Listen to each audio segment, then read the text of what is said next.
हरे कृष्णा. तर भगवद्गीतेच्या 11व्या अध्यायाची आज आपण चर्चा करणार आहोत.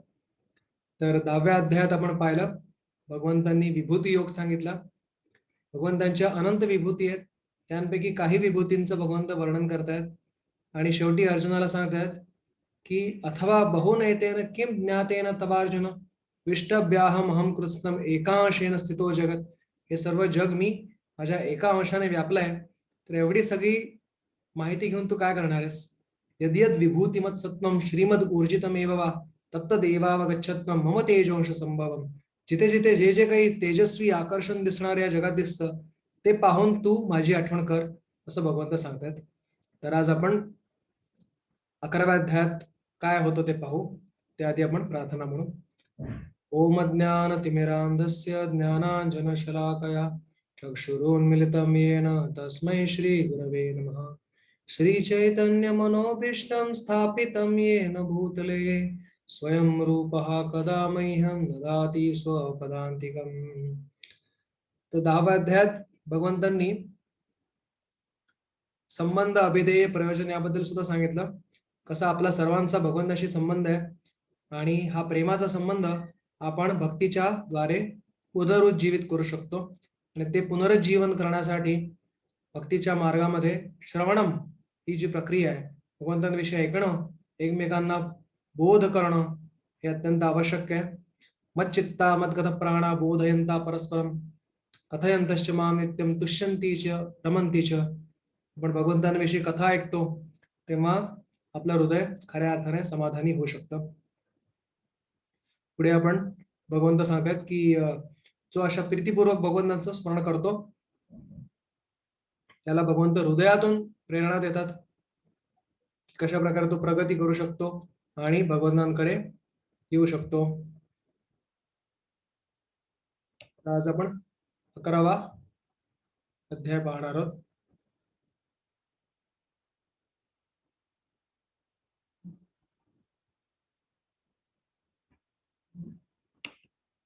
अकराव्या अध्यायामध्ये याचं नाव आहे विभूती विश्वरूप दर्शन योग.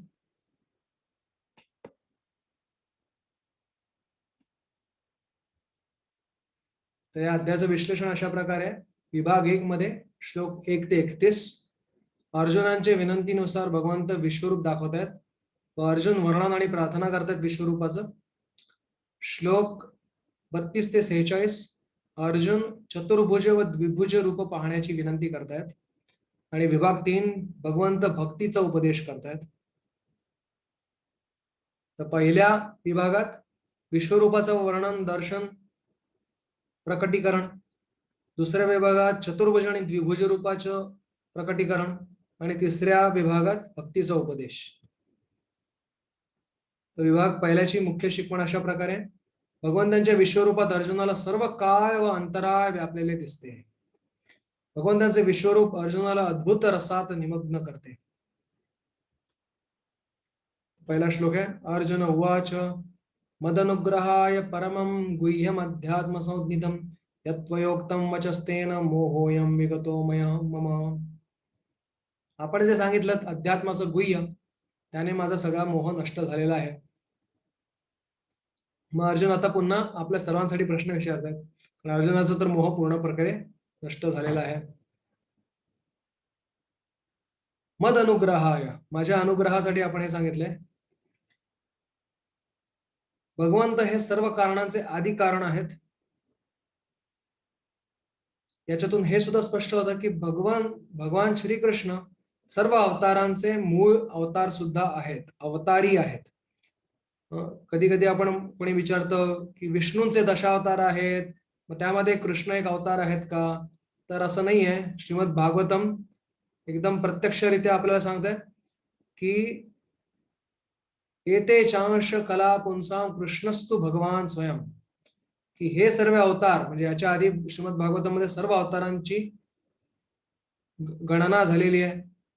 पुरुषावतार, लीला अवतार, शक्तावेश अवतार या सर्वांचे मूळ श्रीकृष्ण म्हणून घोषित केले. पण भौतिक जगामध्ये जेव्हा हे अवतार येतात तेव्हा महाविष्णू किंवा क्षीरोदक्षय विष्णूच्या द्वारे हे अवतार या जगामध्ये प्रकट होतात. म्हणून त्यांना कधी कधी क्षीरोदकशाही किंवा विष्णू या नावाने पण संबोधित केलं जातं. पण खरं तर विष्णू सुद्धा भगवान श्रीकृष्णांचेच अंश आहेत.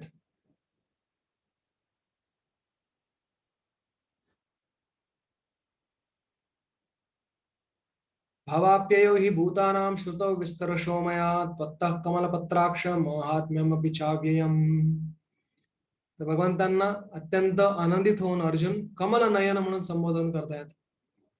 भगवंतांचे डोळे कमळाच्या पत्राप्रमाणे सुंदर आहेत, कमलपत्राक्ष कमळाच्या पाकळीप्रमाणे.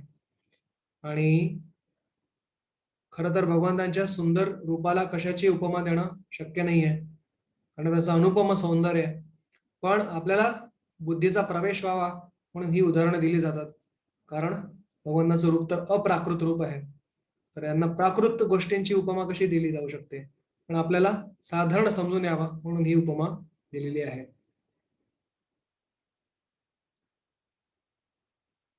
तर जे रूप तुम्ही मला सांगितलं की कसे तुम्ही संपूर्ण जग व्यापलेलं आहे, तर ते रूप मला पाहण्याची इच्छा आहे. द्रष्टुम इच्छामि ते रूपम ऐश्वरम पुरुषोत्तम. तुमचं ते ईश्वरी रूप पाहण्याची मला इच्छा आहे. तर भगवान कृष्ण कुठल्याही रूपात ईश्वरच आहेत, पण भौतिक जगाचे अधिपत्य गाजवणारं ते त्यांचं जे रूप आहे, जे विराट रूप किंवा विश्वरूप म्हटलंय, तर ते मला पाहण्याची इच्छा आहे असं अर्जुन सांगतात. तर अर्जुनांना तर खरं तर भगवान श्रीकृष्णांचंच रूप पाहण्याची इच्छा आहे. विश्वरूप पाहण्याची इच्छा ते यासाठी करतात की पुढे जाऊन कोणी असं म्हटलं की मी अवतार आहे, कारण आजकाल आपण पाहतो अनेक ढोंगी व्यक्ती ज्यांचा शास्त्रामध्ये उल्लेख नाहीये तरी सुद्धा सांगतात की मी अवतार आहे, मीच भगवंत आहे, तुम्ही पण भगवंत आहात. तर असं चुकीची मतं, भ्रष्ट मतं त्याचा प्रचार करणारे जे लोक आहेत, त्यांना आवाहन करण्यासाठी अर्जुन भगवंतांना सांगतात की तुम्ही विश्वरूप दाखवा, की जेणेकरून पुढे कोणी तोतया अवतार कोणी निघाला तर त्याला पण विचारता येईल की बाबा तू अवतार असशील तर श्रीकृष्णांसारखं विश्वरूप दाखवू शकतोस तू, मग ते दाखवा आम्हाला. जसं मराठीमध्ये म्हणतात वडील दाखव नाही तर श्राद्ध कर. तर त्या प्रकारे तुमचं विश्वरूप दाखवा, नाहीतर मान्य करा की तुम्ही अवतार नाही. कारण शास्त्राची पुष्टी झाल्याशिवाय कुठल्याही अवताराला अवतार म्हणणं शक्य नाही. तर भगवंतांचा कलियुगामध्ये फक्त एकच अवतार सांगितलाय आणि बाकी जो 2 शक्तावेश अवतार सांगितलेत, शक्तावेश अवतारामध्ये एखाद्या जीवाला भगवंतांच्या शक्तीने प्रेरित केलं जातं. जसं बुद्ध आणि कल्की हे शक्तावेश अवतार आहेत, पण श्री चैतन्य महाप्रभूंचा मात्र स्वयंरूप अवतार आहे. भगवान कृष्ण स्वयं पूर्ण शक्तीनिशी अवतार घेतात, तर त्यांना स्वयंरूप अवतार आहे, अवतारी स्वयं प्रकट होत आहेत आणि त्याचं शास्त्रामध्ये वर्णन आहे. शास्त्रात वर्णन असल्याखेरीज कोणालाही आपण अवतार म्हणून त्याचा स्वीकार करू शकत नाही. तर कृष्णा समजा तुला वाटत असेल की मी अशा प्रकारे तुझं रूप पाहावं, तुझ्या अहैतुकी कृपेने मला तू हे रूप दाखव. कारण भगवंतांची शक्ती जी आहे ती अनंत आणि अचिंत्य आहे. साधारण जीव सुद्धा, अर्जुनासारखा नित्य पार्षद सुद्धा भगवंतांकडे याचना करतोय रूप पाहण्याची.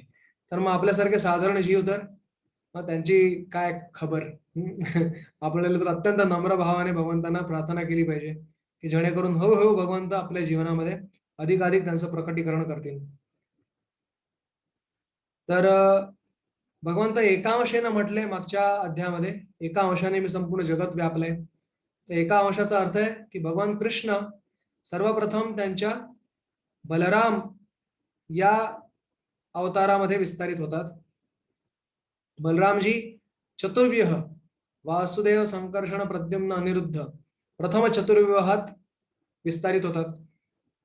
प्रथम चतुर्व्यूहाचे जे संकर्षण आहेत ते नारायणामध्ये विस्तारित होतात.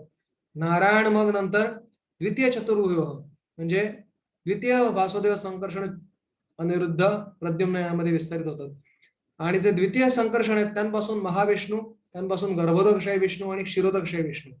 गर्भोदकशाही विष्णू म्हणजे ज्यांच्या श्वसनाद्वारे संपूर्ण ब्रह्मांड विष्णूंच्या अंगामध्ये प्रवेश करतात आणि त्यांच्या उच्छ्वासाद्वारे सर्व ब्रह्मांड बाहेर येतात, ते महाविष्णू हे दुसऱ्या संकर्षणाचे अवतार आहेत. आणि महाविष्णू नंतर प्रत्येक ब्रह्मांडामध्ये गर्भोदकशाहीच्या रूपामध्ये अर्ध्या ब्रह्मांडांमध्ये जे गर्भजल आहे त्यामध्ये पौडले असतात आणि त्यांच्याच नाभी कमळातून जे कमळ उगवतं त्याच्यातून ब्रह्मदेवांची निर्मिती होते आणि ते नाभी कमळ त्याची जी नाळ आहे ते म्हणजे चतुर्दश लोक आहेत आणि या प्रत्येक ब्रह्मांडामध्ये प्रत्येक अणूमध्ये क्षीरोदक्षय विष्णूच्या रूपामध्ये भगवंत प्रवेश करतात.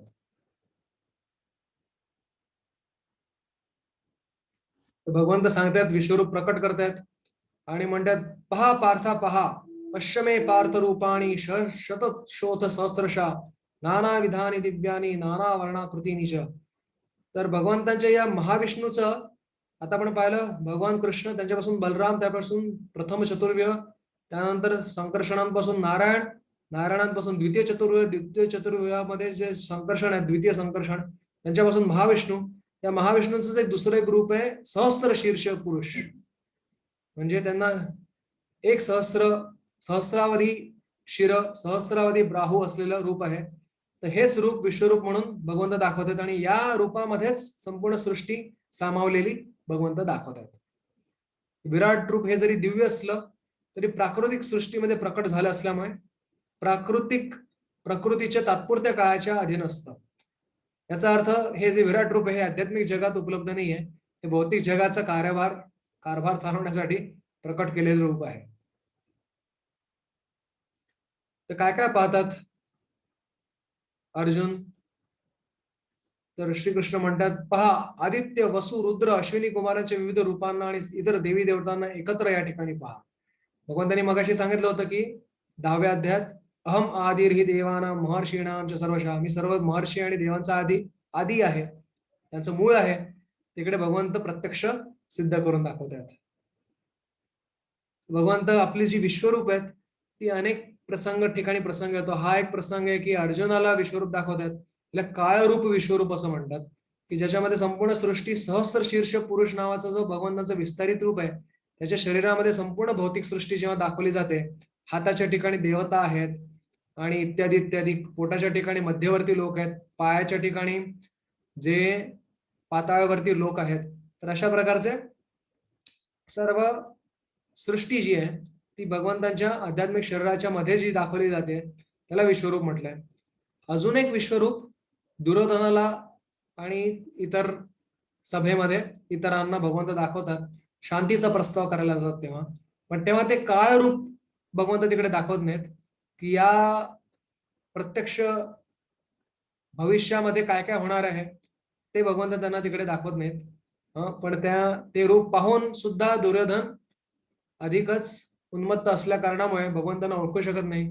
त्याला वाटतं की काहीतरी जादू दाखवतात भगवंत. खरं तर तो भगवंतांना भगवंतच मानत नाही. तो म्हणतो की हा कुठल्या तरी या गोपाळाने केलेली काहीतरी जादू दिसते आणि त्यामुळे तो त्यांना अटक करायला निघतो. तेवढ्यात त्याला सर्व जे मुत्सद्दी असतात सभेत ते थांबवतात आणि म्हणतात अरे तू काय करायला चाललायस तुला समजतं का. अशा प्रकारे ते तेव्हा सुद्धा एकदा विश्वरूप दाखवलं गेलं. त्यानंतर माता यशोदा भगवंतांच्या मुखामध्ये संपूर्ण विश्व पाहत आहेत. त्याच्यामध्ये आपल्याला माहिती आहे मृत भक्षण लीलेमध्ये सर्व गोप भगवंतांची तक्रार करतात यशोदांकडे की यांनी माती खाल्ली म्हणून. यशोदा मैया म्हणतात अरे तोंड उघड बघू माती खाल्लीस का सगळे खोटं सांगतात का. तर भगवंत तोंड उघडतात आणि तोंडामध्ये संपूर्ण ब्रह्मांड दिसतं त्यांना माता यशोदांना. त्यामध्ये गोकुळ पण दिसतं त्याच्यामध्ये त्या स्वतः भगवंताच्या मुखामध्ये पाहतात ते सुद्धा त्यांना दिसतं. पण एवढं सगळं होऊन सुद्धा यशोदा देवींचा आपला पुत्राविषयी जो वात्सल्य भाव आहे तो मात्र थोडाही मुकीचू काही चलबिचल होत नाही.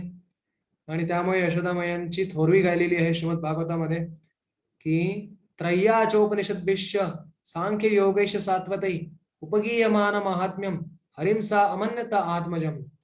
की ज्याची उपनिषद 3 वेद सात्वत सांख्य इत्यादी सर्व शास्त्र याची गुणगान करतात परमात्मा म्हणून परब्रह्म म्हणून आणि त्यांना यशोदा देवी एका प्राकृत त्या साधारण पुत्राप्रमाणे बांधतायत त्याचं लालन करतात पोषण करतात पालन करतात. तर एवढी त्यांची महान थोरवी आहे. तेव्हा एकदा त्यांनी विश्वरूप पाहिलं होतं आणि त्यानंतर चैतन्य महाप्रभूने एकदा अद्वैताचार्यांना आणि नित्यानंद प्रभूंना विश्वरूप दाखवलं होतं. तर अशा प्रकारे विश्वरूपाची अनेक. त्यानंतर दुसऱ्या स्कंदामध्ये जे अपरिपक्व योगी आहेत, जे भगवंतांचं दिव्य रूप जाणू शकत नाहीत, त्यांच्यासाठी एक कल्पना म्हणून सुद्धा एक विश्वरूप सांगितले गेले. त्या ठिकाणी ते कल्पना या स्तरावर आहे, इकडे ते प्रत्यक्ष स्तरावर दाखवले जाते. कृष्ण म्हणतात की तू आता जे काही पाहू इच्छितोस आणि भविष्यामध्ये पाहण्याची इच्छा आहे ते सर्व विश्वरूप प्रकट करू शकते. तुझा भविष्यातील विजयही तू पाहू शकतोस. तुला जर अगदीच वाटत असेल की मी या युद्धामध्ये जिंकणार आहे की हरणार आहे, मला पाहायचंय, तर म्हणजे तुझा विजय सुद्धा तू या भविष्यामधला या विश्वरूपामध्ये पाहू शकतोस. न तू माम शक्यसे द्रष्टुम अनेनैव स्वचक्षुषा दिव्यम ददामी ते चक्षु पश्यमी योगमेश्वरम. हे पार्था, तुला सध्याच्या तुझ्या डोळ्यांनी मला पाहता येणं शक्य नाही, म्हणून मी तुला दिव्य चक्षु प्रदान करतो आणि त्याद्वारे तू माझं योग ऐश्वर्य पाहू शकतोस. तर खरं तर काही लोकांना वाटतं की बघा, अर्जुनाकडे साधारण दृष्टी होती आणि म्हणून भगवंतांनी दिव्य दृष्टी दिली आणि विराट रूप दाखवलं, त्यामुळे भगवंतांचं विराट रूप अधिक महत्वाचं आहे. तर असा त्याचा अर्थ नाही. भगवंतांचं श्याम सुंदर रूपच सर्वात महत्वाचं आणि मूळ आहे. विराट रूप ही तर फक्त त्याची एक झलक आहे. तर जे श्याम सुंदर रूप आहे त्याला अर्जुन आपल्या भक्ती रूपी अंजनाद्वारे प्रेमांजन छुरित भक्ती विलोचनेन संत सदैव हृदयेश विलोकयंती. तर जे भक्तिरूपी अंजन, प्रेमरूपी अंजनाने अर्जुन जे भक्ताचे चक्षु आहेत, त्या भक्त चक्षुने तो, प्रेम चक्षुने तो भगवंतांना पाहत होता. त्यामुळे त्यांना भगवंतांना ऐश्वर्य दिसणं तिथे कठीण आहे आणि म्हणून भगवंतांच्या कृपेने भगवंत प्रत्येक भक्ताला हे प्रेमचक्षु प्रदान करतात. पण जे देवता आहेत, जे शुद्ध भक्तांपेक्षा कनिष्ठ आहेत, तर त्यांना भगवंतांचं विश्वरूप पाहण्यात अधिक स्वारस्य असतं आणि म्हणून ते दिव्य दृष्टीने पाहू शकतात भगवंतांचं विश्वरूप. पण त्याच्याही वरची प्रेमदृष्टी जी सर्व प्रकारे अप्राकृत आहे, ती मात्र भक्तांना, अर्जुनासारख्या भक्तांनाच प्राप्त आहे, ती देवतांना सुद्धा प्राप्त नाही आणि त्याद्वारे ते भगवंतांचं श्याम सुंदर रूपाचं आस्वादन करत असतात. पण आता त्या दृष्टीला उत्कृष्ट भगवंत नाही करत आहेत, तर निकृष्ट करतायत. आता सध्याच अर्जुनाची दृष्टी तर उत्कृष्ट आहे, ज्याच्याद्वारे ते भगवंतांच्या द्विभुज श्याम सुंदर रूपाला पाहू शकतात. पण आता विश्वरूप पाहण्यासाठी ती थोडी निकृष्ट करावी लागेल दृष्टी, त्यांना उत्कृष्टापासून निकृष्ट करावी लागेल.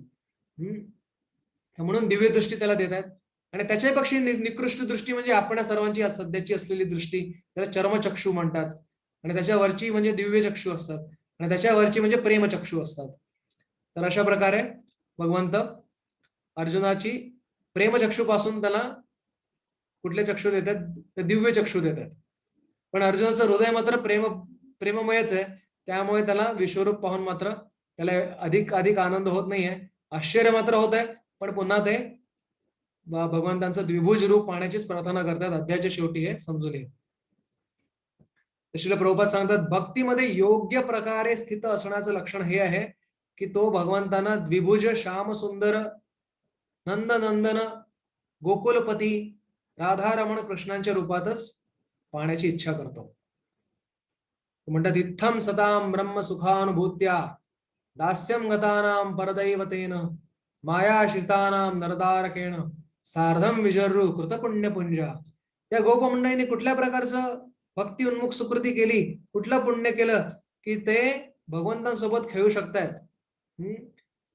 तर ते भगवंत ज्यांना साधारण मनुष्य, मायाचे आश्रित जे लोक आहेत ते साधारण मनुष्य समजतात, साधारण बालक समजतात, पण जे ब्रह्माची अनुभूती करण्याची इच्छा करतायत तर ते त्यांना साक्षात ब्रह्म रूपामध्ये स्वीकारतात. ब्रह्म सुखानुभूत्या इत्थम इत्थम सताम ब्रह्म सुखानुभूत्या, ब्रह्मरूप जे सुख आहे त्याची अनुभूती मात्र करतात, पण त्यांच्यासोबत खेळण्याचं मात्र त्यांचं भाग्य नाहीये भगवंतासोबत. आणि दास्यम गतानां परदैवतेन, दास्य भक्ती करतायत भगवंतांचे भक्त जे ब्रह्मज्ञानांपेक्षा श्रेष्ठ आहेत, पण त्या भक्तांहूनही श्रेष्ठ जे अशा साधक भक्तांहूनही हे जे अर्जुनासारखे सिद्ध भक्त आहेत ते श्रेष्ठ आहेत. ही जी गोप मंडळी आहेत वृंदावनची, ती त्यांच्याहूनही अधिक श्रेष्ठ आहेत, कारण ती भगवंतांसोबत प्रेमाचा आदान प्रदान, भगवंतांसोबत खेळतायत, भगवंतांना खांद्यावर घेतायत, भगवंतांचे पाय चिपतायत. अशा प्रकारचे आदान प्रदान कोणाला इतरांना पण नाही करायला मिळाली. तर ही आपल्या वृंदावनाच्या भक्तांचं अनुगमन करून आपली सुद्धा वृत्ती अशीच असली पाहिजे, की भगवंतांचं श्याम सुंदर रूपाप्रती आपलं अधिक आकर्षण असलं पाहिजे. म्हणून तुकाराम महाराज सुद्धा भगवंताच्या विश्वरूपाचं वर्णन किती वेळा किती अभंगांमध्ये त्यांनी केलं. आणि सुंदर ते ध्यान उभे विटेवरी कर कटावरी ठेवून या. अभंग कुठला म्हणतात तर भगवंताचं ते रूप जे विटेवर सुंदर ते ध्यान, ते अधिक सुंदर वाटतं तुकाराम महाराजांना कोणापेक्षा, विश्वरूपापेक्षा. संजय उवाच एवमुक्त्वा ततो राजन महायोगेश्वरो हरी दर्शयामास पार्था परमं रूपमैश्वरम. असं म्हणून भगवंत आपलं विश्वरूप अर्जुनाला दाखवतात. त्याचं वर्णन आपण आढाव्याच्या रूपात आपण समजून घेणार आहोत. अनेक वक्त्रम नयनम अनेकाद्भुत दर्शनम अनेक दिव्याभरणम दिव्यानेकोद्यतायुतम दिव्यमाल्याम्बरम धरम दिव्यगंधानुलेपनम सर्वाश्चर्यमयम देवम अनंतम विश्वतोमुखम. अर्जुनाने या विश्वरूपात असंख्य मुखे, असंख्य नेत्र, असंख्य अद्भुत दृश्य पाहिली. हे रूप अलौकिक अलंकाराने विभूषित झालेले होते आणि अनेक दिव्य शस्त्रांनी सज्ज झालेले होते. विश्वरूपाच्या बाबतीत सर्वच अद्भुत, तेजस्वी, अनंत आणि सर्वव्यापी होते. अर्जुनाने जे पाहिले ते अवर्णनीय होते. संजय या विश्वरूपाची कल्पना धृतराष्ट्राला देण्याचा प्रयत्न करतात. तर धृतराष्ट्र तर साधारण रूप पण पाहू शकत नाही, कारण तो आंधळा आहे. आणि नुसताच आंधळा भौतिक दृष्टीने तर आध्यात्मिक दृष्टीने सुद्धा आंधळा आहे. तर त्याला समजावण्याचा प्रयत्न संजय करतात. त्यांनी विश्वरूपाची तुलना काल्पनिक परिस्थितीशी केली, की हजारो सूर्य एकत्र उगवतील तर जसं दिसेल तसं भगवंताचं तेज आहे. तर जेव्हा एक शास्त्रज्ञ ज्याने अणुबॉम्बचा शोध लावला, ओपेनहायमर, तर तो म्हणतोय की ज्याने तेव्हा अणुबॉम्बचा स्फोट त्याने पाहिला तर त्याला असं वाटलं की हे जे हजार सूर्य एकत्र उगवल्यावर जशी प्रभाव दिसेल, तर त्याला हा श्लोक आठवला असं त्याने नमूद करून ठेवलंय. अर्जुनाने भगवंताच्या विश्वरूपामध्ये एकाच ठिकाणी स्थित असलेली अनंत ग्रहांमध्ये विभागलेली ब्रह्मांडाची विस्तृत रूपे पाहिली. तर आता शास्त्रज्ञांनी बनवलेली जी सगळ्यात जास्त शक्तिशाली दुर्बीण आहे, त्याच्यात सुद्धा 1% सुद्धा जगातले तारे दिसत नाहीत, आणि ते सुद्धा आपल्या आकाशगंगेतले. तर अशी अनंत ब्रह्मांड आहेत आणि ती सर्व अर्जुनाने भगवंताच्या ठिकाणी पाहिली. तर हे पूर्वी भगवंत आणि अर्जुनामध्ये मित्रताचं नातं होतं, पण विश्वरूप दर्शन झाल्यानंतर अर्जुन अत्यंत आदराने प्रणाम करतायत आणि प्रार्थना करतायत. तर इकडे प्रभुपाद सांगतायत की अर्जुनाला जे जे दिसतंय भगवंताच्या शरीरात ते म्हणतायत. कमळावर असलेल्या ब्रह्मदेवांना त्यांनी पाहिलं, शंकरांना पाहिलं, सर्व ऋषींना, अलौकिक सर्पांना श्रीकृष्णांच्या विश्वरूप देहामध्ये पाहिलं. तर हे विश्वरूप, हे विश्वेश्वर, तुमच्या देहामध्ये मी अमर्यादित असंख्य भुजा, उदरे, मुख, नेत्रांना पाहतोय. तुमच्यामध्ये मला आदी, मध्य आणि अंत काहीच दिसत नाही. अत्यंत तेजपुंज असल्याने ते पाहण्यास कठीण आहे. तेज प्रज्वलित अग्नी किंवा सूर्याच्या अपरिमित तेजाप्रमाणे व्यापलेलं आहे. अनेक मुकुट, गदा, चक्राने सुशोभित झालेलं कांतिमान रूप हे अर्जुन सर्वत्र पाहत होते. अर्जुन म्हणतात, तुम्हीच आद्य आहात, अक्षर आहात, ज्ञेय आहात, संपूर्ण विश्वाचे आश्रयस्थान आहात, अव्ययी आहात, पुरातन आहात, शाश्वत धर्माचे पालक आहात, पुरुषोत्तम भगवान आहात, आदी मध्य अंतरहित आहात. तुमचा महिमा अगाध आहे. तुम्हाला असंख्य भाऊ आहेत. चंद्र सूर्य तुमचे नेत्र आहेत. तुमच्या मुखातून बाहेर पडलेला अग्नी संपूर्ण विश्वाला तुमच्याच तेजाने तप्त करत आहेत. तुम्ही एकट्याने संपूर्ण आकाश, ग्रहलोक, सर्व दिशा व्यापलेले आहेत. तुमचे उग्र अतिशय अद्भुत रूप सर्व पाहून सर्व ग्रह, सर्व लोक अत्यंत व्यथित झालेले आहेत. सर्व भुवनातील देवदेवता विश्वरूपाच्या भयंकर रूपाने आणि प्रखर तेजाने भयभीत झाल्यात आणि म्हणून रक्षणासाठी भगवंतांची प्रार्थना करतायत.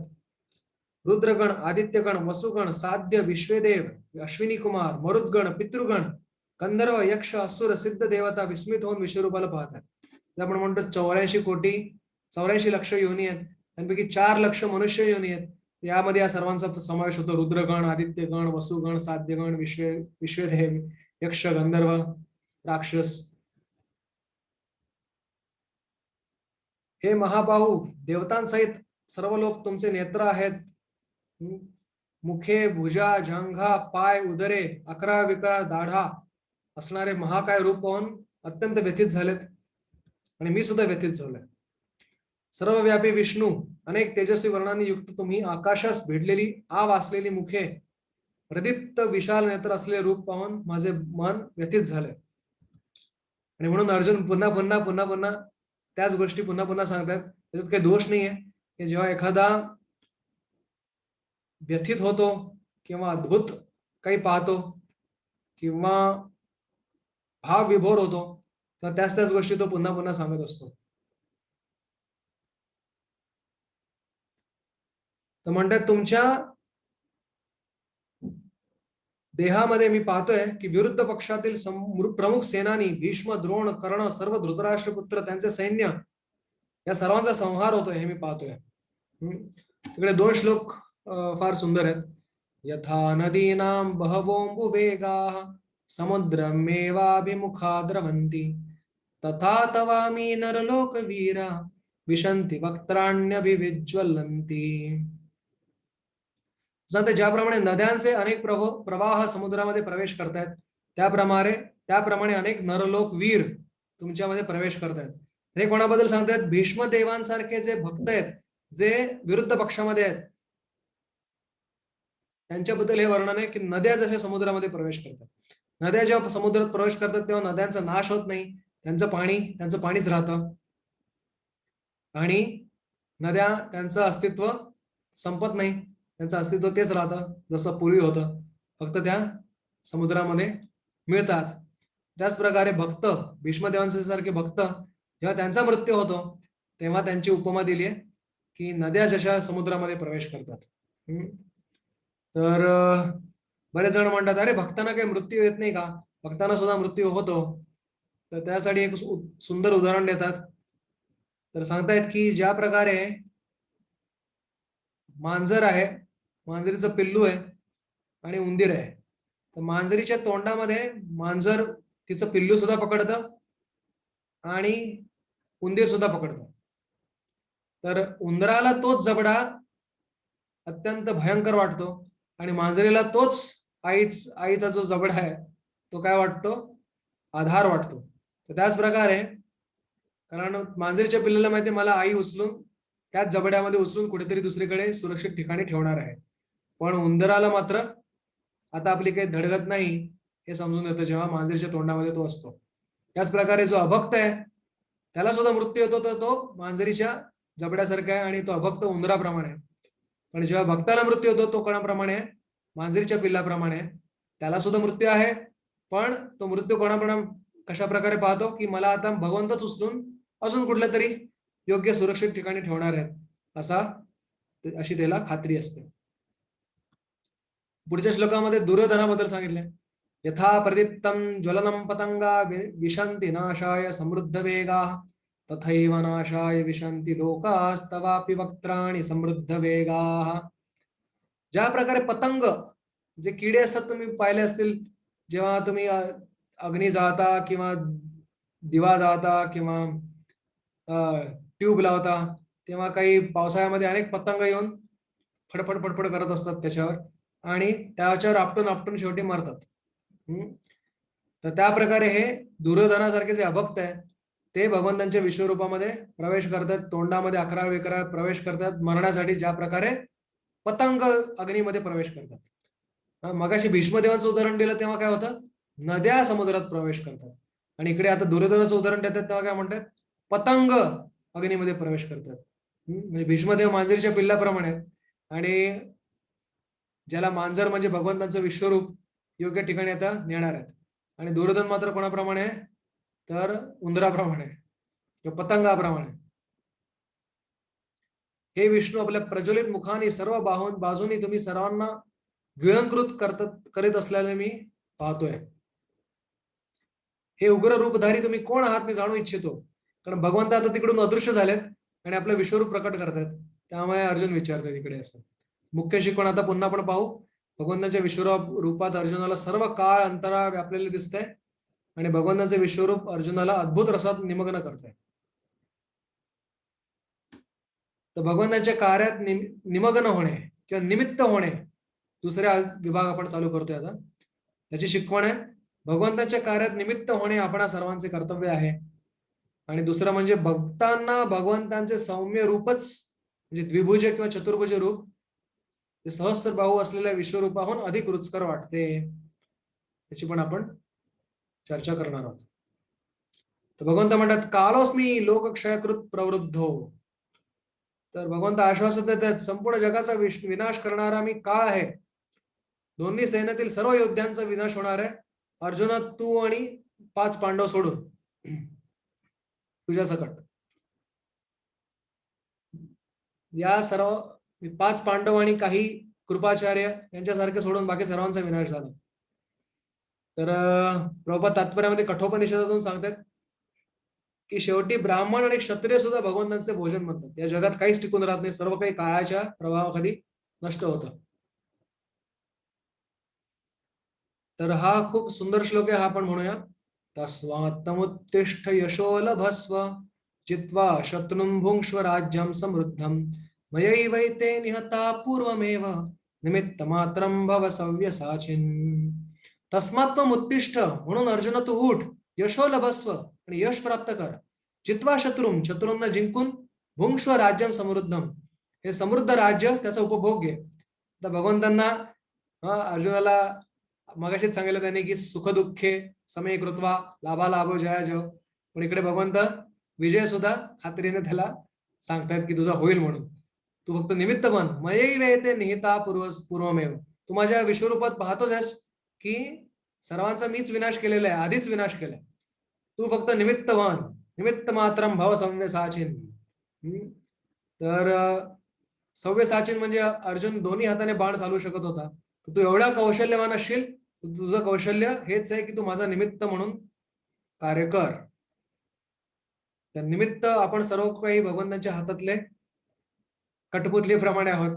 तर कठपुतलीचं काम आहे जसा सूत्रधार त्याप्रमाणे चालणं एका अर्थाने. खरं तर भगवंतांच्या तंत्राने आपण चालणं, भगवंतांना प्रसन्न करण्याचा प्रयत्न करणं, भगवंतांना जे आवडतं ते त्यांना देण्याचा प्रयत्न करणं हे आपलं काम आहे. आणि त्यासाठी आपण भगवंत जेव्हा प्रयत्न करतो तेव्हा आपल्याकडे जी क्षमता नाही त्याच्या अनंत पटीने भगवंत आपल्याला मदत करतात काही भगवंताची सेवा करण्यासाठी. तर विश्वरूप हे सत्य आहे की काल्पनिक आहे, काही जण म्हणतात. त्याचा खरं तर अर्थ आहे की विश्वरूप तर सत्य आहे, काल्पनिक नाही आहे. ज्या योग्यांना विश्वरूप पाहता येत नाही त्यांच्यासाठी ही कल्पना म्हणून प्रस्तुत केली आहे. पण ज्यांना दिव्य दृष्टी भगवंत देत आहेत आपल्या भक्तांना किंवा देवतांना, ते तर प्रत्यक्ष विश्वरूप पाहू शकतात. विश्वरूप म्हणजे भगवंताचं मूळ स्वरूप नव्हे, तर भगवंताच्या मूळ स्वरूपातून विस्तारित झालेलं भौतिक शक्तीवर आधारित एक रूप आहे, पण त्याचं अस्तित्व नक्कीच आहे. संजय म्हणतात धृतराष्ट्रांना, हे वचन ऐकून अर्जुनाने हात जोडून नमस्कार केला अर्जुनांना आणि म्हणतात पुढील काही वचन म्हणतात. तर 2 प्रकारची साख्य असतात इथे. आपण एक संधी घेऊ. भगवंताशी संबंध कुठल्या कुठल्या प्रकारचे असतात. तर 2 प्रकारचे साख्य असतात. वृंदावन मधला जो केवल साख्य असतं त्याला विश्रंभ साख्य म्हणतात. त्याच्यामध्ये भगवंत आहेत हे पण भक्त विसरतो आणि भगवंतांसोबत विविध प्रकारचे आदान प्रदान करतो, भगवंतांशी खेळतो, भगवंतांना खांद्यावर घेतो, भगवंतांचे पाय चेपून देतो, भगवंतांना वारा घालतो, भगवंतांची माळ बनवतो, तर इत्यादी अनेक सेवा तो करतो. आणि दुसरा त्याला गौरव साख्य म्हणतात, जे भीम अर्जुन यांना माहिती आहे की भगवंत आहेत, श्रीकृष्ण भगवंत आहेत, पण तरी सुद्धा मैत्रीचं नातं ते भगवंताशी ठेवतात आणि त्या भावामध्ये सेवा करतात. त्यामुळे जेव्हा विश्वरूप पाहतात तेव्हा अचानक अर्जुन काय करतात, ऐश्वर्य पाहिल्यानंतर त्यांच्या मैत्रीचा जो भाव आहे तो थोड्या वेळासाठी काय होतोय, पार्श्वभूमीमध्ये जातोय. पण वृंदावन मधल्या भक्तांचा कधीच मैत्रीचा भाव पार्श्वभूमीमध्ये जात नाही, तो नेहमीच पुढे असतो. अर्जुन म्हणतात हे ऋषिकेश, तुमचे नाम श्रवणाने संपूर्ण जगत हर्ष हर्ष उल्हासित होते.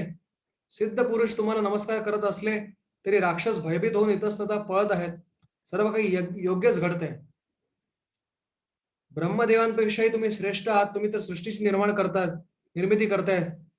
तर हे अनंता देवादिदेव जगन्निवास, तुम्ही सर्व कारणांचे कारण आहात. सर्व जगताचे आश्रयस्थान आहात. संपूर्ण गुणांच्या अतीत आहात. त्रिगुणातीत परम आश्रयस्थान आहात.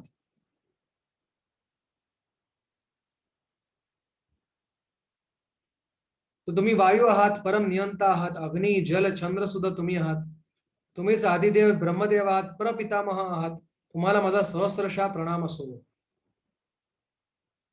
तुम्हाला पुढून नमस्कार असू दे, बाजूने नमस्कार असू दे, पाठीमागून नमस्कार असू दे, सर्व बाजूने तुम्हाला नमस्कार. आपण जशी प्रदक्षिणा करतो भगवंतांना केंद्र ठेवून, त्याच प्रकारे भगवंतांना सर्व बाजूंनी अर्जुन नमस्कार करतात. जणू काही मानसिक दृष्ट्या प्रदक्षिणा करून. सखेती मत्वा प्रसवम यदुक्तम, हे कृष्ण हे यादव हे सखेती, अजानता महिमानं तवेदम, मया प्रमादात प्रणयेन वापी. अरे भगवंता, तुला मी सखा कृष्ण यादव असं म्हणून जी तुझी अवहेलना केली प्रमादाने, तर कृपया मला क्षमा कर. तर प्रभुपाद सांगतात की अर्जुन, विश्वरूप पाहिल्यानंतर सुद्धा आपला मैत्रीचा संबंध विसरलेले नाहीत.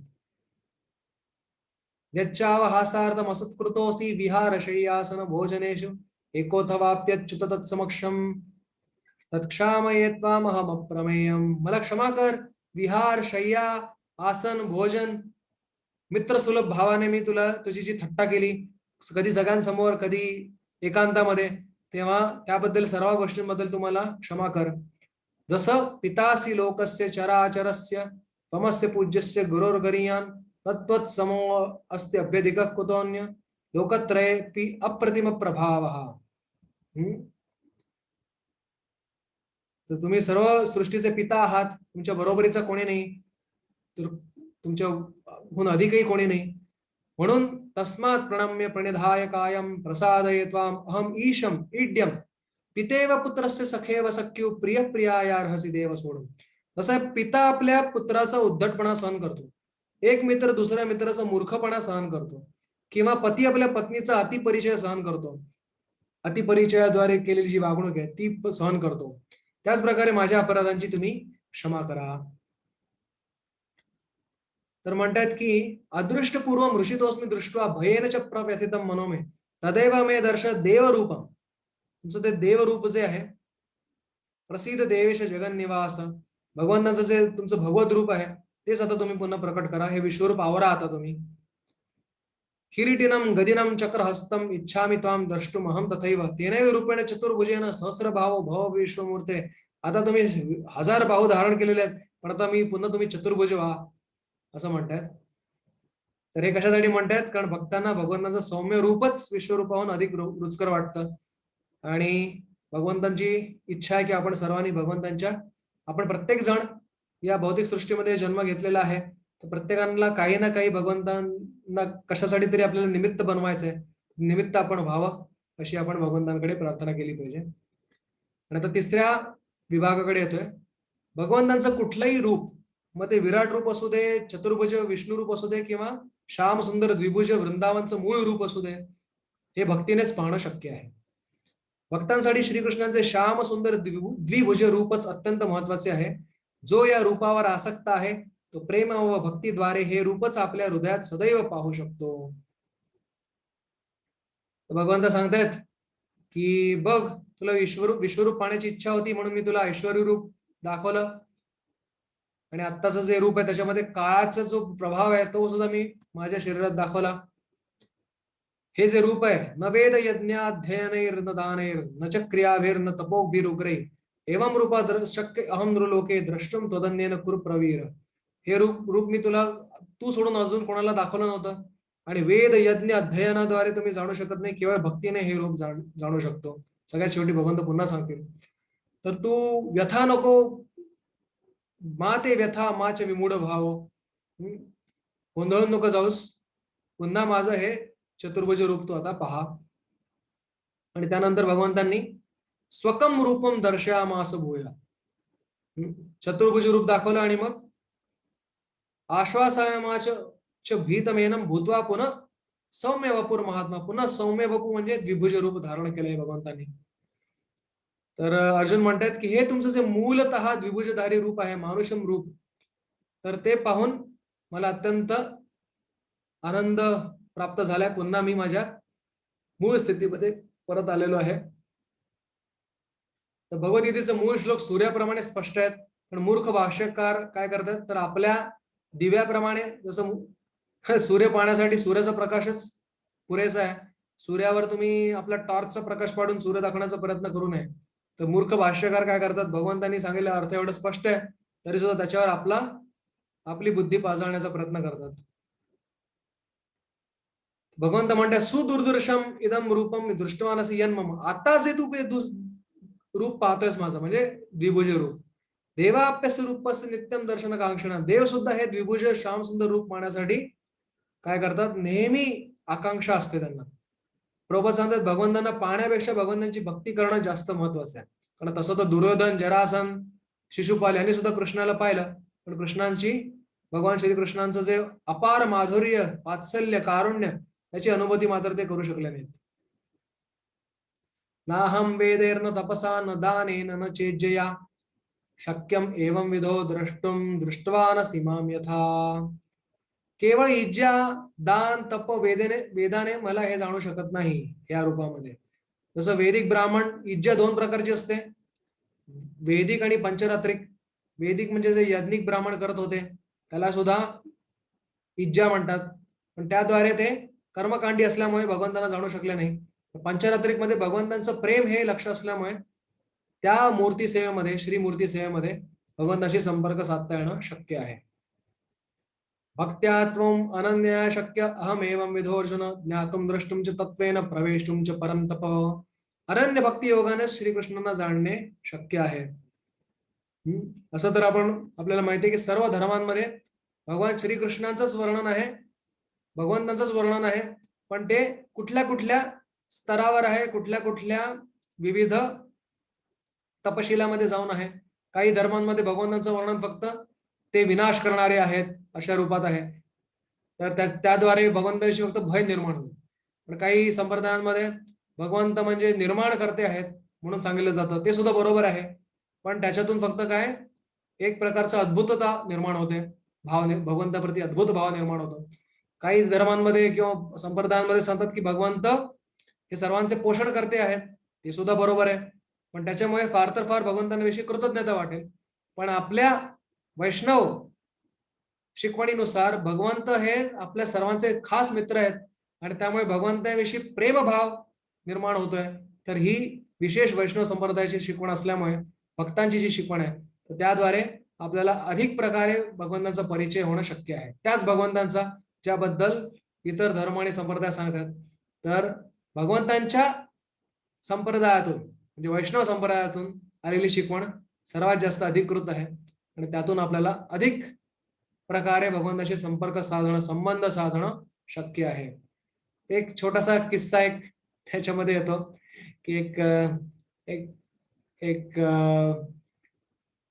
विनोदाने सांगतात असं एकदा की वृंदावनचे एकदा एक कीर्तनकार किंवा एक भक्त इटलीला जातात आणि तिकडे पोपची भेट घेतात आणि पोपला विचारतात की त्यांची भगवंतांविषयी चर्चा चालू असते आणि त्यानंतर भगवंतांशी मला बोलायचंय म्हणून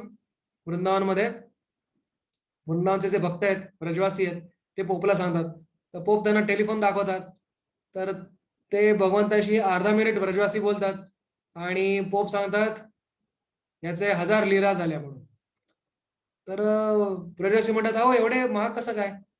तर म्हणतात अरे भगवंत एवढे दूर आहेत, तर त्यांच्याशी एवढे लॉंग डिस्टन्स कॉल आहे, तर मग एवढे जास्त पैसे लागणारच. तो ब्रजवासी काही न बोलता त्यांना पैसे देतात, परत येतात वृंदावनमध्ये. दुसऱ्या वर्षी पोप भेटायला येतात या ब्रजवासांना, दोघे मित्र असतात. तर वृंदावनामध्ये येऊन ते म्हणतात की मला सुद्धा भगवंताशी बोलायचंय. तर मग ते एका टेलिफोन दाखवतात त्यांना एक फोन बूथवर आणि पोप मग जवळजवळ अर्धा पाऊण तास भगवंताशी बोलतात आणि नंतर म्हणतात किती झाले याचे, तर मग आपले ब्रजवासी असतात ते म्हणतात की 10 रुपये झाले. तर मग पोप म्हणतात अरे एवढं स्वस्त कसं काय. तर ब्रजवासी म्हणतात वृंदावनातून भगवंतांना लोकल कॉल आहे. म्हणजे भगवंत वृंदावनातच राहतात. वृंदावनम परित्यज्य पदमेकम न गच्छति. फक्त आपण भावनेने भक्तिभावाद्वारे भगवंतांना पाहू शकतो. वृंदावन सोडून भगवंत कुठे जात नाहीत.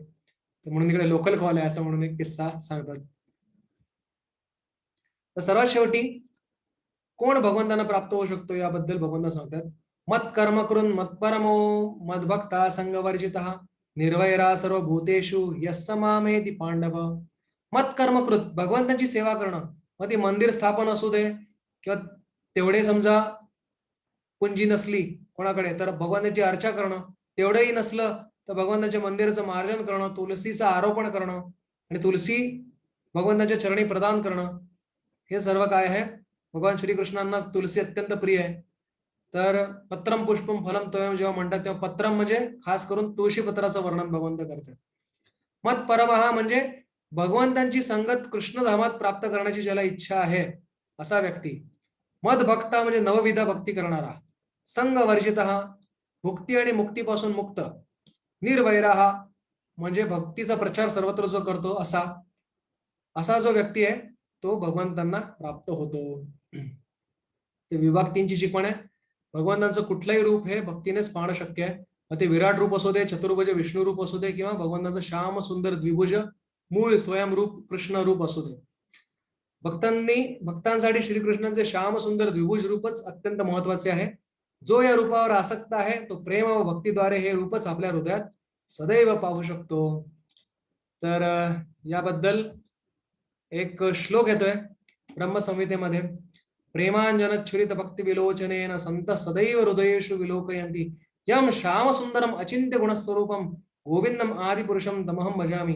प्रेमांजन भक्तीच्या अंजनाद्वारे जो भक्त आहे तो हृदयामध्ये श्याम सुंदरांचं दर्शन सतत करत असतो.